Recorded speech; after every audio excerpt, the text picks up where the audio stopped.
군입니다. 9월 8일 특징 테마와 종목을 좀 살펴보도록 하겠습니다. 오늘은 건설 모듈러 주택 시멘트 관련주들을 좀 올랐고요. 반도체, 제약바이오, 그리고 미용기기와 의료기기, 태양광 풍력에너지 테마가 특징 테마로 올라와 있습니다. 자, 첫 번째로 건설 모듈러 주택 시멘트 테마는 정부의 그 공급 계획이 발표되면서 약 135만 호, 그리고 수도권에만 27만 호를 추가 공급하겠다라는 계획으로 올랐죠. 사실 뭐 저는 잘 모르겠어요. 지금 모르기는 올랐는데 기본적으로 지방 같은 경우는 지금 미분양 주택들도 제법 많을 텐데 계속해서 공급 전략을 쓰는 게 어떤 결과를 가져올지는 모르겠지만 어쨌든 건설 경기라는 측면에 있어서는 뭐 정부도 이런 전략을 쓸 수밖에 없을 것 같다라는 부분은 뭐 알겠습니다. 대부분의 건설주, 특히 중소형 건설주들 같은 경우는 예를 들면 우크라이나 재건 테마라든가 이런 것들이 올라오기 전에는 거의 움직이질 않아요. 오늘은 저희가 대표 종목 중에서 KD를 좀 살펴볼 텐데 KD 오늘 상한가로 갔습니다. 상한가를 갔는데 요거는 뭐 자세하게 종목 설명 드리면서 간단하게 설명을 드리도록 할 거예요. 그래서 오늘 보시게 되면 뭐 대형 건설업체들도 있지만 주로 동신건설이나 이런 중소형 주들이 대표 종목으로 예시된 경우들이 많고요. 관련 시멘트라든가 아니면 조광 페인트 같은 이 건설 관련 자재들도 같이 조금씩 주목을 받았다. 이렇게 보시면 되겠습니다. 반도체는 빅테크 자체의 AI 칩 개발, 지금 뭐 어떤 회사든지 빅테크 정도의 자금력을 가지고 있다면 사실은 자체 AI 칩을 개발하거나 어느 정도 상용화 시키는 데까지 가는 게 뭐 되게 큰 일은 아니라고 생각해요. 왜냐하면 우리나라 같은 경우에도 퓨리오사 같은 업체들이 이미 개발을 하고 있고, 물론 기술적인 수준에 있어서는 지난번에 한번 제가 정리를 해드렸을지 모르겠지만 격차가 분명히 있습니다. 즉 엔비디아에서 개발했던 기술하고 차이를 보게 되면 작게는 5년에서 길게는 10년 정도 이전의 기술로 AI 칩들을 만들어내고 있고, 그리고 엔비디아 같은 경우는 저도 뭐 AI나 이쪽에 강의를 하고 있기 때문에 엔비디아의 특징 중에 하나는요, 실제로는 그 하드웨어에 있지는 않아요. 실제로 그 GPU를 활용하기 위해서 활용되는 쿠다라고 하는 소프트웨어 자체가 엄청나게 강력하기 때문에 그것들을 집결시키거나 연결시키거나 이런 형태로 사용했을 때 최고의 효율성을 낼 수 있기 때문에요.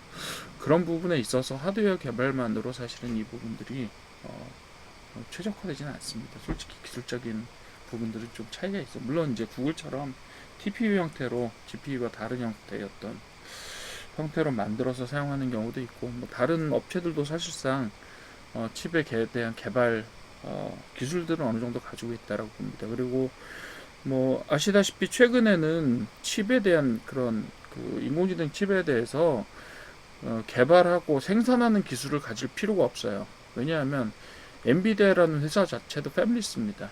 공장을 가지고 있지 않아요. 그래서 엔비디아의 생산을 따내기 위해서 TSMC라든가 우리나라 삼성전자라든가 이런 회사들이 엄청 그 뭐라 그러죠? 이런 표현이 적당할지 모르겠지만 추파를 던지면서 엄청 당기기 위해서 애를 쓰고 있는 형편이기 때문에 사실상 생산에 대한 걱정들을 안 해도 됩니다. 그리고 팹 같은 경우는 삼성전자도 미국에 엄청 확장을 하고 있고 이렇기 때문에 생산에 대한 걱정은 안 하고 설계만 잘하면 되는 거죠. 그런 부분들이 있다.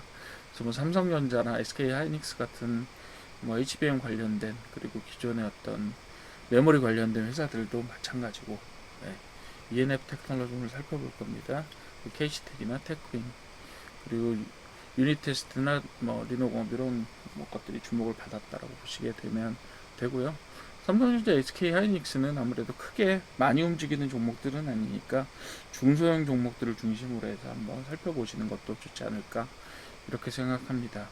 그 제약바이오 같은 경우는 대형 업체들, 뭐 소형 업체들 다 대표 종목 예시로 들어있는데 정부 주도의 산업 육성 정책을 쓰겠다라고 얘기를 했는데 이게 어떤 형태로 진행이 될지 사실 아직 잘 몰라요. 2030년까지, 즉 이번 정부가 유지되는 한은 그런 정책들을 사용하겠다라고 이야기 하고 있지만 실제로 신약 개발과 관련된 바이오 업체들 대부분이 지난번에 말씀드렸던 것처럼 대부분 적자입니다. 즉 제네릭을 만든가 뭐라 그러죠? 그 복제약품을 만든다든가 아니면 충분한 생산 근거를 가지고 있는 회사들을 제외하고는 사실상 흑자를 내기는 굉장히 힘든 구조기는 해요. 그런 부분들을 감안을 하셔서 종목 선정에 좀 유의를 기울여 주셨으면 좋겠다 이렇게 말씀드립니다. 물론 몇 개 종목들이 되게 뭐 100배를 가거나 이런 형태로 갔었던 적이 있어요. 그렇긴 하지만 그렇게 갔었던 종목들의 끝은 매우 좋지 않았어요. 그런 부분들을 좀 가려서 종목 선정에 신중을 기해 주십사 이렇게 말씀을 드릴 수 있을 것 같고요. 그 미용기기나 의료기기는 가끔 가다가 저기를 하죠. 예를 들면 KBT가 어디서 뜨고 있다, 매출액이 증가하고 있다라는 단기성의 어떤 재료들이 등장하는 경우가 많습니다. 하지만 사실은 대세에서 앞으로 미용기기나 의료기기 혹은 화장품 종목들이 갈 수 있을 거냐, 그 부분에 있어서는 조금 더 신중하게 생각을 해주셨으면 좋겠어요. 물론 이제 뭐 많이 되게 성공적으로 간 업체들도 있기는 하죠. 그렇긴 한데 일단은 중국 쪽에서 브랜드나 아니면 생산 능력 자체가 그리고 기술 자체가 굉장히 많이 올라와 있고 그런 부분들이 있기 때문에 향후에 산업 전망에 있어서는 그렇게 막 뛰어나게 장밋빛의 밝은 모습은 아닐 수도 있다 이렇게 생각을 합니다. 그리고 태양광 풍력에너지 역시 정부가 정부조직법 개편을 발표하면서 기후에너지 환경부라는 형태로 기후에너지 정책을 총괄하는 그런 부분들에 대한 부서들을 그러니까 예를 들어 환경부를 조금 더 강화하는 형태가 되는 거죠. 그래서 그런 부분들에 있어서 지원이나 혹은 규제들이 좀 더 강화될 수 있다라는 측면들을 좀 봐주셨으면 좋겠고요. 그래서 관련된 업체들이 조금씩 올랐습니다.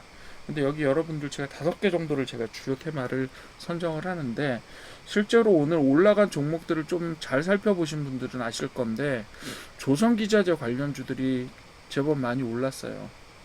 오늘 제가 선정할 업체 중에도 한 2개 정도 업체가 조선과 관련된 업체입니다. 물론 이제 업력이 짧아서 두 회사 다 업력이 짧기 때문에 아직까지 테마에 정식 편입되지는 않았지만 이렇게 숨어있는 테마를 타지 않지만 어쨌든 그러니까 테마의 어떤 뭐 예를 들면 어떤 특정 회사의 테마에 어떤 선정이 되지는 않았지만 실제로는 조선업이라든지 이런 테마의 영향을 많이 받는 종목들이 숨어 있어요. 그래서 그런 부분들은 여러분들이 숨은 보석을 찾아낸다라는 그런 생각으로 찾아보시고 그 걔네들이 이제 어떤 테마에 정식으로 편입이 된다든지 이렇게 되게 되면 강력한 폭발력을 낼 수 있으니까 그런 부분들은 좀 좀 희한을 가지고 접근을 해주시면 좋겠다 이렇게 생각을 합니다. 그러니까 테마에 따라서 너무 이렇게 일희일비하시는 것보다는 장기적으로 수익을 내고 있으면서도 안정적으로 갈 수 있는 그런 종목들을 발굴하시는 눈을 좀 가지시게 되기를 기대합니다. 제 그 일반 그 기술적인 분석 강의를 보시게 되면 그런 부분들은 어느 정도 신중하게 보는 눈은 뜨실 수 있을 거라고 생각이 되고, 제가 사실은 본업 때문에 게을러서 못 올리고 있는 기본적 분석 부분들 제가 빨리 올려드릴 테니까 그런 부분들에서 어느 정도 여러분들이 분석하실 수 있는 능력을 갖게 되시기를 바랍니다. 자, 오늘 특징주 한번 살펴보도록 할게요. 특징주는 KD라고 하는 건설업체부터 살펴보도록 하겠습니다. 오늘 상한가 같죠? 이거는 제가 주봉으로 먼저 볼게요. 일봉에 이름이 있습니다. 그래서 주봉을 먼저 보도록 하면, 자, 이 KD는 몇 퍼센트까지 떨어졌을까요? 지금은 물론 주가가 조금 올라서 767원까지 올라가 있는데 사실상 얘가 바닥은 어디에 있었냐면 400원대에 있었습니다. 400원 정도에 있었어요, 사실상. 이게 지금 어느 정도 떨어진 거냐면 여기서 보셨을 때 600일 저는 300주도 되게 길다고 생각하거든요. 실제로 300주 정도 되면요 52주를 계산하면 6년 정도 되는 부분이에요. 6년 정도 됐어요. 그래서 그러면 300주간의 낙폭은 얼마나 될까를 좀 살펴봤거든요. 여기까지요. 얼마나 될까요? 좀 잘 안 보이시는데 왼쪽에다가 좀 저기를 해볼게요. 좀 크게 해서 볼까요? 85% 정도 떨어졌죠. 85% 굉장히 많이 떨어졌어요. 대부분의 저기를 보시게 되면 대부분의 이런 건설주를 보시게 되면 작게는 한 75%부터 많게는 85% 정도까지 많이 떨어져 있어요.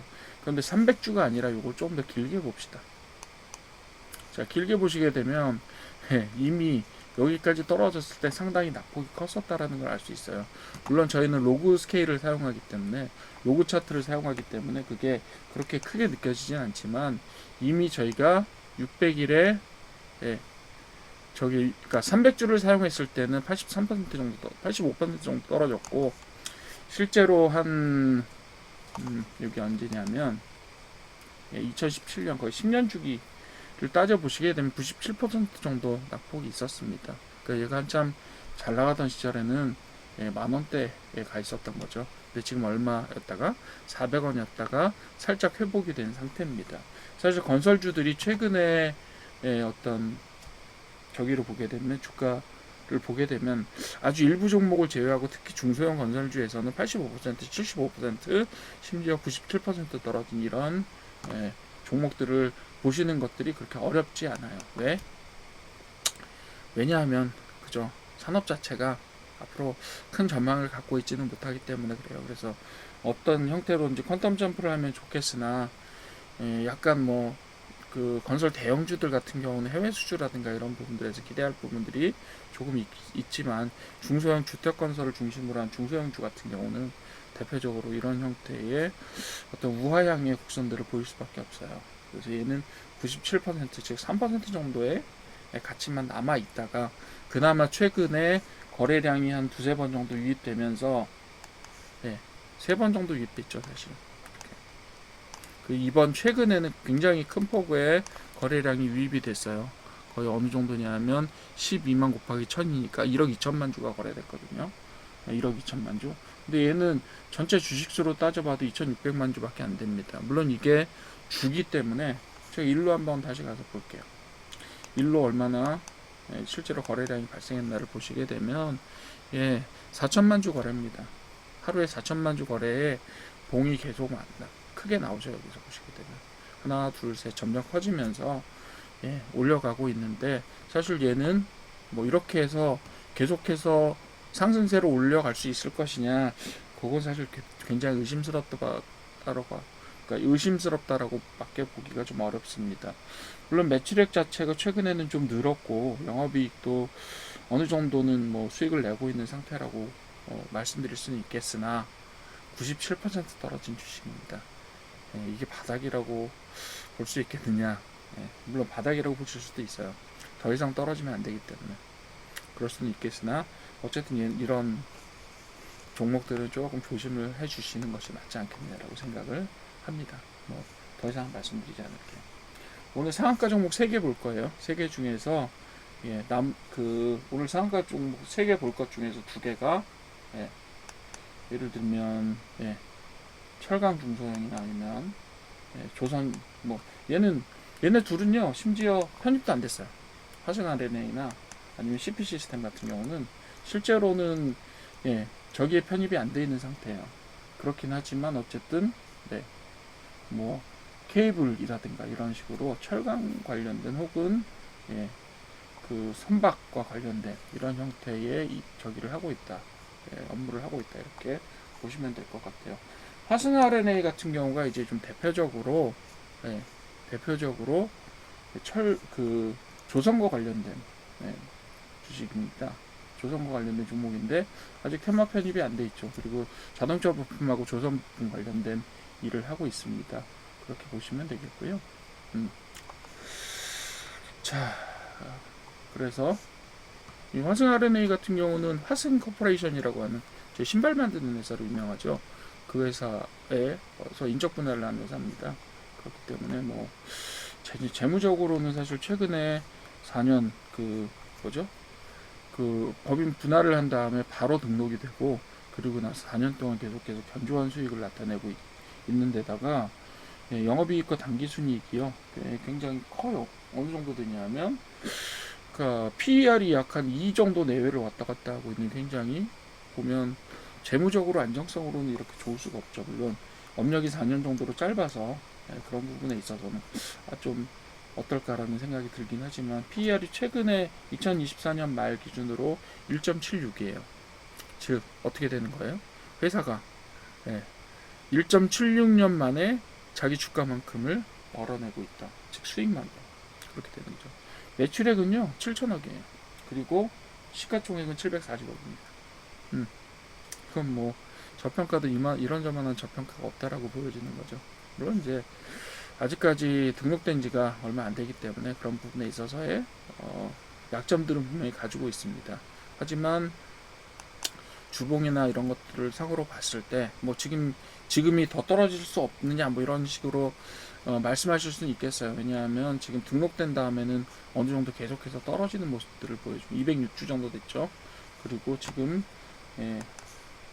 최고점에서 어느 정도 떨어졌냐면 고점에서 제일 많이 떨어진 경우가 어느 정도 떨어졌냐면 70% 정도 떨어져 있는 상태고, 최근에는 어느 정도 요거를 이제 영원히 바닥이라고 볼 수 있겠느냐, 이걸 어느 정도 안정된 바닥이라고 볼 수 있겠느냐는 사실 의문이 되지만, 회사 자체만으로 보시게 되면 회사 자체만으로 보게 되면 수익성에 있어서 더 하려면 없는 회사입니다. 왜 떨어졌는지 모를 정도의 수익성을 가지고 있는 회사고, PBR은 0.38이고요 PER은 1.76입니다. 사실상 수익성에 있어서는 한국에서 제일 좋은 회사 그룹 중에 하나에 들어간다라고 거의 보실 수 있는 그런 내용들을 가지고 있어요. 그런 식으로 평가해 주시면 돼요. 그래서 제가 볼 때는 더 떨어진다고 하더라도 회복 탄력성이 충분히 있는 회사가 아닐까라고 보여집니다. 그 정도로 봐주시면 될 것 같고요. 이렇게 됐고요. 뭐 일본 보셔도 마찬가지입니다. 일본 보시게 되면 최근에 조금 많이 떨어졌었죠. 여기서 저점까지. 뭐 저점을 여기서 잡으셔도 되지만 한 50% 정도 지금 반값이 되었다가 지금 하루 만에 3,000원에서 3,900원까지 상한가를 쳤죠. 물론 이제 한 번에 첫 번에 뚫었기 때문에 요거는 조정이 좀 올 수 있다라고 생각해요.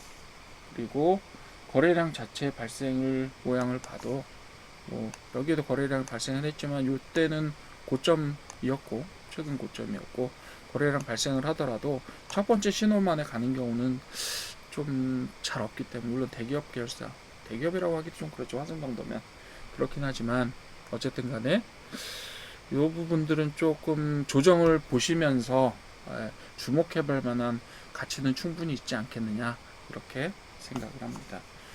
두 번째 화성 RMA 보셨고, 세 번째로 CP 시스템 한번 보죠. CP 시스템도 역시 주봉으로 쭉 보시게 되면 주봉으로 보시게 되면 이 스펙 합병주예요. 최근에 2024년에 스펙 합병으로 탄생한 거고, 3년간의 수익성을 보시게 되면 얘도 인적 분할로 제가 생긴 걸로 기억하는데, 인적 분할로 저기 한 그죠? 법인 전환 93년에 했고 2000년에 법인 전환했고, 코스닥 시장에 뭐 케이블 보호기구 뭐 이런 것들로 되어 있는데, 자, 이 회사 같은 경우는 되게 재밌는 게 뭐냐면 2024년에 영업이익이 30억이 났는데 그 전에 60억씩 나서 30억씩 나서 좀 줄어들긴 했습니다만 당기순이익이 122억 적자예요. 왜냐? 스펙 합병하는 과정에서 영업의 손실이 많이 나서 그래요. 그러니까 손실이 났다고 해서 이 회사가 되게 나쁜 회사냐? 그렇지는 않고요. 물론 이 시기를 가지고 평가할 수는 없어요. 그 다음부터 계속 떨어져 있죠. 그리고 사실상 여기가 어떤 바닥을 만들었느냐의 형태로 보시게 되면 조금 뭐 불안하죠. 76% 빠졌고, 또 최근에 조금 올라가긴 했지만 언제든지 다시 바닥 근처까지 내려올 수 있는 부분들이 있다라고 생각이 되고, 지금 거의 50% 아니죠, 100% 가까이 올랐거든요. 여기에서 여기까지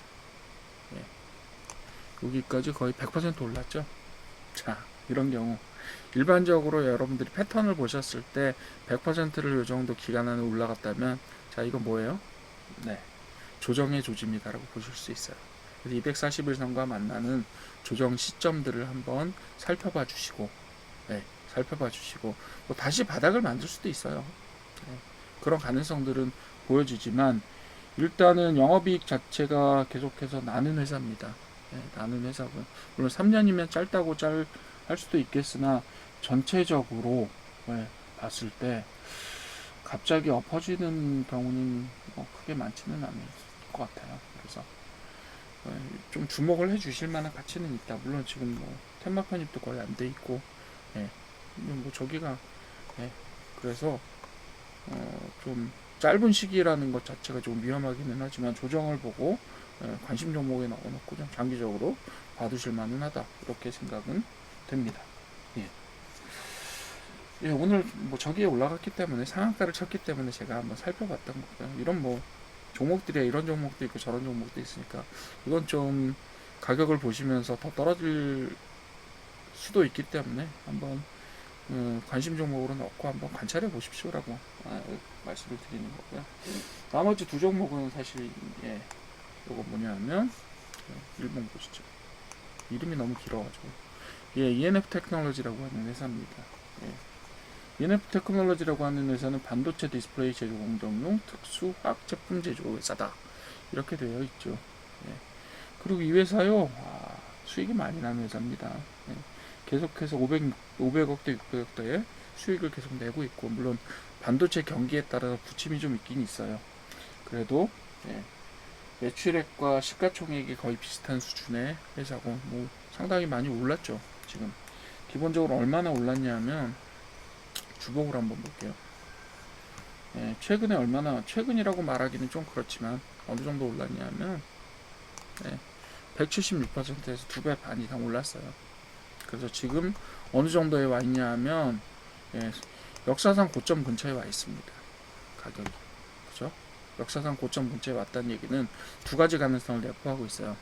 역사상 고점을 뚫지 못하는 경우가 대부분입니다.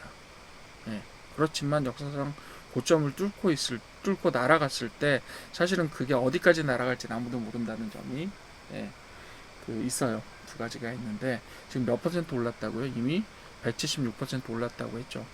그래서 여기에서 2배 간다고 칩시다. 여러분들 수익률은 100%가 될 거예요. 그죠? 근데 아래서 저점에서 어느 정도 저점이라기보다 뭐 요 정도의 어느 정도 바닥을 만든 시기에 사셔서 2만원 선에 사셔서 이 15,000원의 바닥을 견디신 분들은 얼마나 될까요? 지금 4만원 정도야 했거든요. 이분들은 400%, 300% 수익률 나는 거예요. 여러분들이 지금은 사실상 많이 올랐고 앞으로 더 오를 가능성이 없지는 않아요. 왜요? 좋은 회사니까요. 좋은 회사니까 그렇죠. 제가 말씀드리는 거죠.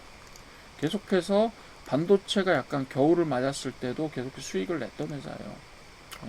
그리고 PBR 같은 경우도 최근에 지금 보시게 되면 PBR 한번 비교해 봅시다. 어떤 거냐면 PBR이 0.7 정도까지 올라왔네요. 원래 0.5 정도였었는데 작년 말 기준으로 0.7까지. 왜냐하면 최근에 가격이 많이 올랐잖아요. 0.7까지 올라왔는데 그렇다고 하더라도 일반적인 기준으로는 저평가된 주식이 맞고요. PER은 7.73이에요.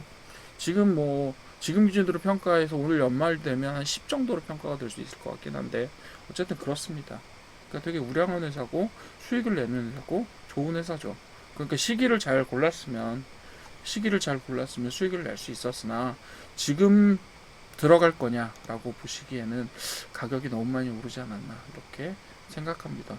그렇죠. 항상 좋은 주식이냐 아니냐는 그거는 제가 볼 때 좋은 주식이냐 아니냐는 두 가지 측면에서 평가해 주셔야 돼요. 어떤 거요? 기본적으로 좋은 회사냐 아니냐.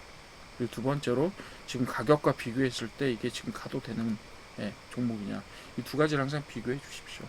얘는 좋은 회사임에는 분명합니다만 가격적인 측면에서는 조금 많이 가 있지 않나 이렇게 생각합니다. 이게 네 번째 저희가 오늘 살펴본 종목이었고요. 맨 마지막으로 휴원스 글로벌이라는 회사를 한번 살펴봅시다. 주봉에서 보시게 되면 많이 올랐어요. 얘도 역시 보시게 되면 한번 더 봅시다. 한번 올라갔다가 더 볼까요? 더 봐도 마찬가지입니다. 여기가 역사상 고점이었으니까 사상 고점에서 올라갔다가 한번 올라갔다 또 내려왔다가 다시 올라갔다가 내려와요. 바닥이 비슷하네요. 그죠? 세 번의 바닥이 되게 비슷해. 2만원 선 근처에서 형성이 되어 있고요. 지금 47,000원 사이에 가 있어요. 한때 6만원까지 갔다가 지금 살짝 빠졌죠. 그리고 241선이 따라가고 있고요. 역시 이거에 대해서 이 종목에 대해서도 제가 드릴 말씀이 휴원스 글로벌은 굉장히 좋은 회사입니다. 예, 그 보톡스 관련해서 예, 영업력 그 뭐죠? 시장의 경쟁력이 충분한 회사고 계속해서 수익을 올릴 수 있는 회사고 또 향후에 노령화 사회가 올 때 예, 지속되면 더욱더 보톡스에 대한 효과 보톡스라고 말하면 안 되죠. 예, 보툴리눔 독소라고 부르는데 제가 보툴리눔 톡식이라고 부르는데 걔는 보톡스는 상품명이고요. 얘네들 그 휴원스의 상품명 휴톡스입니다. 그렇기 때문에 앞으로 계속해서 수요가 늘어날 것이 분명하고 네, 그리고 네, 그리고 뭐 의료기기나 이런 부분들도 투자를 하고 있기 때문에 시장성 자체가 좋아질 것 같기도 해요. 그리고 계열사도 탄탄하게 가지고 있어서 휴원스라든가 아니면 여타의 계열사들에 계속해서 뭐 영업권을 나눠준다든가 이런 형태로 성장을 할 가능성이 충분히 있습니다. 자체적으로도 수익을 충분히 내고 있고요. 그리고 예, 그 저는 이제 가끔가다 그렇게 비교를 해보거든요. 시가총액하고 매출액이 어느 정도 되느냐. 예. 왜냐하면 매출액 대비 수익률이라는 건 어느 정도 회사에서 회계 기준으로 정해져 있기 때문에 예, 그런 부분들을 비교를 한번 해보는데요. 예, 일단은 저는 1차 기준으로는 매출액은 적어도 시가총액보다 좀 더 컸으면 좋겠다라고 생각을 합니다. 대표적인 회사가 이 회사예요. 매출액은 8천억이고 시가총액 5천억 정도 됩니다. 그게 최근에 좀 올라서 그래요. 예전에 2배 이상이었습니다. 얼마 전까지. 그죠? 그렇게 보시면 되겠고, 뭐, 회사에 재무적인 문제 전혀 없고, 그리고 유보율이 8,000%입니다. 물론, 이 회사는 특성상 자본금이 약간의 그 지주회사 성격을 가지고 있기 때문에 자본금 자체가 매우 적어요. 그렇기 때문에 자본금 대비로 이제 유보율을 따지기 때문에 그렇긴 한데 8,000%면 얼마인지 아세요? 100배예요. 자본금의 100배의 현금을 내부적으로 보유하고 있다는 뜻입니다. 매우 매우 좋은 회사죠. 그런데 제가 아까 좀 전에 말씀드렸던 것처럼 이 회사 역시 지금 250% 정도, 그러니까 150% 정도 올랐어요. 보면 딱 그래요. 여기서 오르는 걸 딱 보면 고점까지 볼게요. 고점까지 볼게요. 어느 정도는 고점까지 봐줘야 되니까. 예, 고점까지 보시게 되면 187% 정도, 한 200% 정도 대충 올랐습니다. 선을 제가 잘 못 그어서 200% 정도 올랐어요. 237%까지 보실 수도 있고 대략 그 정도 올랐습니다. 그러니까 얘는 뭐라 그랬죠? 제가 아까 어떤 회사를 평가할 때, 종목을 평가할 때 두 가지 뭐라고 말씀드렸잖아요. 좋은 회사냐 안 좋은 회사냐. 수익을 계속 내는 회사입니다. 그리고 뭐 되게 탄탄하죠. 재무는 뭐 말할 것도 없고 말할 수도 없이 탄탄하고 PBR이 1 그리고 PER이 21 정도였는데 제가 볼 때는 지회사의 성격으로 봤을 때 이것도 작은 금액은 아니에요. 많이 올랐습니다. 그렇기 때문에 이 회사는 시기적으로는 좋지 않다. 그러나 근본적으로 좋은 회사다. 그렇게 보는 겁니다. 그리고 얘도 지금 어디에 와 있어요? 물론 이제 예전에 그 고점을 보시게 되면 거의 한 11만원 선까지 되기 때문에 여기서 2배 정도는 더 전고점까지의 여유가 남아 있어요. 그리고 전고점이요. 최근 전고점도 사실상 얼마냐면 54,000원 정도였으니까 예, 최근 전고점까지는 거의 근접을 했다라고 보시면 되겠고 예, 역사상 고점에 비해서는 지금 반 정도 가격이에요. 그러니까 뭐 역사상 고점까지만 오른다고 해도 2배 수익이 나는 거죠. 근데요. 예, 지금 현재 올라가고 있다고 하더라도 너무 많이 올랐어요. 그리고 보시게 되면 좀 짧은 기간을 제가 일봉으로 볼게요. 짧은 기간을 일봉으로 보시게 되면 올라가는 동안에 굉장히 거래량이 많은 것처럼 보이죠. 왜냐하면 예, 1000K니까 100만 주 정도가 계속해서 발생을 하잖아요. 그죠? 되게 커 보이죠. 그리고 얘는 주식수가 1200만 주 정도 되니까 이 정도면 거래량이 되게 많이 발생했다라고 보실 수도 있어요. 자, 그런데 좀 역사적으로 봅시다. 예, 좀 길게 봅시다. 길게 보면 어때요? 지금 사실상 전고점에 가깝게 직전고점에 가깝게 가격이 상승했음에도 불구하고 직전 저기 거래량은 800만 주까지 갔었거든요. 지금은 뭐 하루에 발생하는 게 90만 주 정도. 그러니까 크지는 않죠. 9만 주네요. 제가 잘못 봤네요. 9만 주 정도였으니까 거의 없다라고 보셔도 되는 거예요. 그러니까 아직은 이 지금 올라간 내용들에 대한 부분들은 분명히 존재하는데 이것이 과연 진정성 있는 상승이냐 이것들을 평가해 봤을 때 거래량과 비교해서 평가했을 때 조금 아직까지는 좀 판단이 유보되는 상황이라고 보실 수가 있어요. 네. 그래서 제가 말씀드렸던 것처럼, 근데 또 휴원스 같은 경우는 제가 여기서 잠깐 팁을 드리자면 계열사가 있습니다.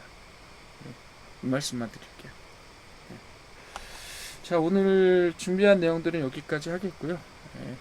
앞으로도 좀 신중하시게, 지금 뭐 계속해서 굉장히 미약하게 자리를 지키면서 오르고 있긴 합니다만, 그게 어떤 주도적으로 세력 뭐죠? 예, 수급이 매우 원활하게 유입되는 상황이거나 이렇다고 보기는 어렵고, 다들 지금 조심조심 하고 있는 상황이기 때문에요. 네. 그래서 여러분들도 좀 신중하게 좋은 종목들을 중심으로 해서 접근해서 수익 어느 순간에 좀 올라갈 수 있는 기회를 기다리시는 게 맞지 않겠느냐, 이렇게 생각합니다. 오늘도 강의 들으시느라고 수고하셨고요. 감사합니다.